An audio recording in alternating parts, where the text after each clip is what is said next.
address and everything. Is she a runaway from home? She's in New York City right now. Her father says she's from Norfolk, Virginia. Oh, she's an adult. She's never been to New York City before. Okay, let me put her on. I'll have her talk to you. No. Come on, talk to your father. There's not much Mulligan can do, because although she's a runaway, she's 19, and the legal age in Virginia is 18. Legally, she's free to leave. But the police feel there's a chance that she'll change her mind, so they keep trying. I want to be a friend, because I know you're not supposed to be out there. You're not even the type. You're a polished young lady. Her story is familiar. She couldn't take the strain of her parents' divorce, so she took a bus to New York. At the bus station, she met a man who offered to buy her new clothes. He put her up in a hotel room. She might be from Boston, might be from Jersey, wherever. They don't always meet them in stations. They meet them in coffee shops. I might be one in a restaurant. This pimp agreed to tell us about the business if we concealed his identity. How do you spot her? How do you know that she's a good prospect? Potential hookers have a certain walk about them. You know what I'm saying? They got a certain gloss in their face that don't no other female have. The pimps are better than the police. They can spot a runaway or a person who don't belong better than the police, I think, because they sit, and that's their job. That's all they do. In the case of the girl from Norfolk, the squad was fortunate to have stopped her on her first night of work for a pimp. She was just watching the other girls, training for the job of prostitute. After listening to the runaway squad, she decides she does want to go home. The officers go with her to the hotel that the pimp put her up in and get her clothes. In the morning, she'll be on a plane home. What's this supposed to be? An orgy or something? And in the morning, the runaway squad is back at work. They patrol during the day as well. How old are you? Again. Remember her? Yeah. This is the one from Pennsylvania. They don't arrest the Johns, though they do give them a hard time. Can you have your money back? He wants his money back. He wants his money back. They said, who? So what happened? How old are you? Where you from? As the Johns drive away, the officers let one prostitute go. She's over age. What's your problem? How many times am I gonna send you back home? You going home again? But the other girl, the girl in the car, Monica, is 16. They know that because they've picked her up before. Monica told us it was okay if we showed her face. You going home again? What do you keep doing this? What's the problem? Oh, you never made it home. We're not going to let you stay out here. We could turn our heads and just pass you by. Tomorrow you get killed, and then what? We're going to take you to the office and find something. We're going to find something to do with you. I don't know what, but you can't stay here. Yeah. Oh, okay. The runaway squad has sent Monica home twice before. Each time, she ran again. In fact, last time, her pimp drove to Philadelphia to pick her up. She's a tough case, so the cops get tough. Yes, indeed. You don't make money laying around. You are a commodity. You are for the purpose of making money for him. And that's it, babe. Just realize one thing. What you're saying to me is that he turned around and came and got you. He's making money off you, is he not? He don't need, he can make If he didn't need you, why did he come and get you? One reason they're so concerned about Monica is that she's 3 months pregnant. What are you going to do when you have to go out and start hooking? When? After you have the baby. What are you going to do with the baby? You think he's going to sit up in a room with him? Eventually, they put her on a bus bound for Philadelphia. How long she'll stay there, no one knows. Is it just girls? No, it's boys also. Times Square is everything. The boys are less likely to have pimps, but many become prostitutes anyway. They hang around the arcades and sell the use of their bodies, mostly to older men. Still, during the nights we filmed, only girls were picked up by the runaway squad. Over the years, the squad has gotten to know many of the regulars. Your sister still out here? Your sister go back to Buffalo? Yeah, I'm still out here, honey. I'm 19 years old now. How about your sister? Oh, my sister, no. She went home. She just had a baby. But she's squared up. She's not no hooker no more. Take it light. She brought her sister down here to hook. About 2 years ago, she was underage. We sent her back to Buffalo twice. This one I would consider an old time. She's out here for like 4 years. Sometimes the older prostitutes alert the squad to underage people on the stroll. Not that they necessarily want to save the kids. More often, they just want to eliminate the competition. Are these girls sexually experienced when they get here at 12 or 13 years old? No, not necessarily. So how does a pimp get them to turn tricks? If I could find out that answer, we could solve our problem. We can't find that answer. I might take them for breakfast. We'd like breakfast or something. From there, you understand, I might sit down and interrogate her to find out more about her. See, you can't break a person unless you know more about them. You understand? What they like. See, everybody got a weakness. You gotta find out what that weakness is. And how long does it take you to break the person? Me? About 10 to 15 minutes. In 10 or 15 minutes, you can talk her into turning tricks for you and... Oh, yeah. See, with a younger girl, what she's looking for mostly is a fatherly image. See, when she come home to a pimp, that's like her father, her doctor, her lawyer, everything to her. That's somebody trying to hurt her. I'm there to take care of that. And what do you get?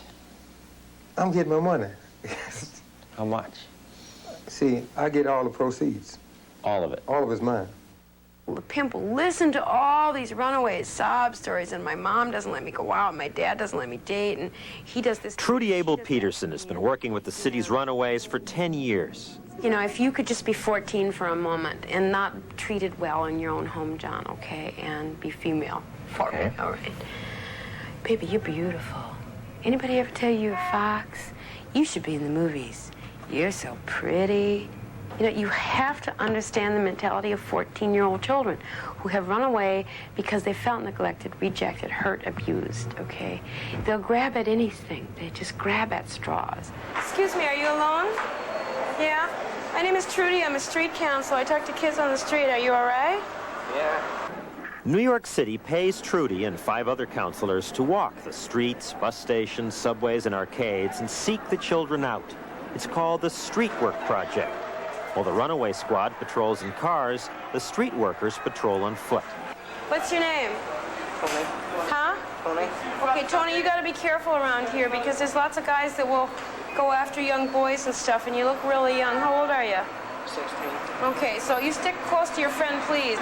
Hey, how you doing? They give the children cards with a phone number that they can call for help. They also help them get food. Your kids are real bold, you know, and they're like, you know, I just want to get out from under my parents. I thought that when I was 14. I thought if I had a chance to handle my own life, I'd do just fine. And what did you do? I ran away, and I didn't do fine at all. She became a prostitute in Minneapolis. After she stopped, she thought her experience might help other kids. I thought if I could get one kid out of that life or away from a pimp or away from that situation, that I would have done something, you know, important. She's standing there. She's 15 years old and she's all of a sudden standing there and she belongs in Biology 1 in some high school. You wipe off the paint, you wipe off the makeup, and she's just our kids, you know, not sluts and whores, John, but children and ours. They're in Los Angeles, and they're in Oklahoma City, and they're in Des Moines, Iowa, and they're everywhere in our country. They just can't be thrown away.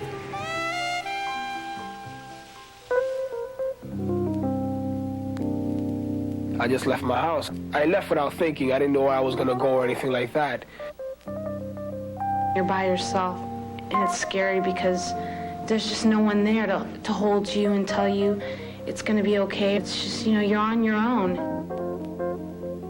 When you first leave, it's like, I'm free, you know, this is great. Then you run out of money, you know, you run out of food, you run out of clean clothes, and that's when reality smacks you in the face.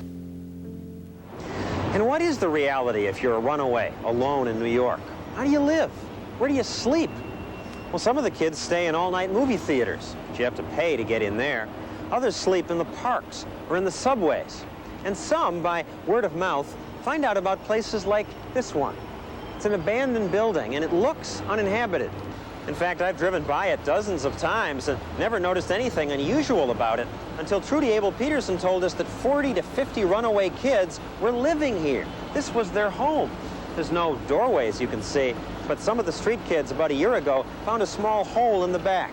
They made it bigger and invited their friends, including us, once they got to know us. Make sure you watch for that third step there. Get the chair? There you go. Some of these kids have jobs, others just steal, and some are prostitutes. All of them have run away from their families and now call this place home. There's no heat, no running water, no electricity. Many rooms are still filled with debris. But other rooms they've cleaned up and furnished with beds. They even keep a pet dog. They seem like tough kids, but then there are the stuffed animals. KC hitchhiked here all the way from Los Angeles, where his parents live. And how old are you? 16. Isn't 16 a little young to be living on your own in New York? It might be a little bit young, but you know, as long as I know I can take care of myself, which I'm pretty capable of doing, then it don't matter what age you are. We're here, we're living, we're surviving. You know, we help each other out. It's not an easy life. Their shower is the hose at the gas station across the street. Their bathroom is the roof of the building. We've been focusing on New York City because so many kids come here. But this is a national problem. Most every city has its hangout. In Florida, it's Fort Lauderdale. The kids hang out by the beach. They call it the Strip. In Houston, it's the Montrose District. In Los Angeles, Hollywood Boulevard. Of course, many of the kids who run away never make it to the big city. Many stay within a few miles of their home. In fact, this little park here in Alexandria, Virginia, has become a sort of hangout for runaways, for kids like Deborah. What was it like living on the streets? Where'd you sleep? On a bench, laid out. Bench, just spend the night here. Be a Or good on place. the grass. But when it was winter time, I'd sometimes sleep with who I had to sleep with to get a roof over my head. In New York, many of the runaways become prostitutes. But it's a type of prostitution, except for you're not getting paid for it. Deborah was lucky because she eventually found a shelter to live in, and the people here helped her find a job. She had a mother and a foster parent who cared, and she got out of the runaway life. But sometimes the parents don't care when their child runs away. If he was a troublesome child, they're glad he's gone. But other parents care desperately. They want their children back. Hey, Runaway, how you doing? The New York Runaway Squad sees almost as many parents as it does children. Velamireta Selevic just flew in from Phoenix, Arizona. This is the second time he's come here to talk to runaway cop Al Shepard. I don't want to drag her home or anything, just get a chance to talk to her, to explain, you know, how I feel about it and find out how she feels about it, because I don't know what's going on. He's in New York on the hunch that his 15-year-old daughter, Tatiana, is here. She wants to be a rock star, he says, and she left home 7 months ago, leaving him a note that said she doesn't fit in Phoenix. Officer Shepard and his partner take Velimir on patrol to look for Tatiana. Everything I own, a home, everything else, I sell it if I can find my daughter, because nothing is important to me anymore. They go to the runaway hangouts, but they don't find Tatiana. However, the squad does find and send home lots of kids. This year, they've sent 580 kids home. The only one that I've picked up that hasn't gone home is this Indian girl I'm looking for from Oklahoma. Excuse me, Oklahoma. And I know she's back on the street. And her friend went home. And I just like to get her before she gets out here on the stroll. That Indian girl from Oklahoma is 15-year-old Shauna Friday. A lot of these kids get killed. A lot of these kids never make it back. Shauna's Uncle Phil is the closest thing to a father she's ever had. He raised her from the age of 2. But when she was 13, she was shipped back to live with her mother in Oklahoma. She didn't get along with her mother. So last year, at 15, Shauna hitchhiked to New York. How did she go to New York? How can you get from Oklahoma to New York when you're 15 years old? Al Shepard and his partner Cesar Valdez do eventually find Shauna. They find her in a Times Square arcade. Now she seems ready to go home. That enough of the city, huh? Yeah, kind You of. ready to go home and stay? Yeah. Shauna has been here 6 weeks. Eventually, she found a place to stay in that abandoned building we showed you earlier. But before that, she and her girlfriend just lived on the street. We've had times where we'd have to go into like Burger King and sleep for a while until we got kicked out. Then we'd go over to McDonald's, sleep for a while till we got kicked out. Why'd you pick New York? Because like we see it on TV all the time and in the pictures and everything. And so we just came up here. She says that to protect herself, she carries a weapon. this little wrench, as if that would really help her. At times, she was approached by pimps. They say, we have this nice home, you know, if you'd like to come to our house and just stay for a while. All these other girls there enjoy the house. And then he was showing me his car, and he had this great big car, and it was real nice. I would say the odds are very much against her that she would stay away from the strolls. This is what I'm here for. I mean, it's the greatest feeling in the world. It really is. And we win. You know, it's nice to know that good guys win once in a while. And we're sending her home. The next morning, Shauna is on a plane to Kansas, where her uncle lives. To be with my uncle, this is where I wanted it to be. It's good to see you. Are you all right? I'd like to have a future here and, you know, start all over again. I think you'll be okay. I'd like to be at a place called home. Take you home.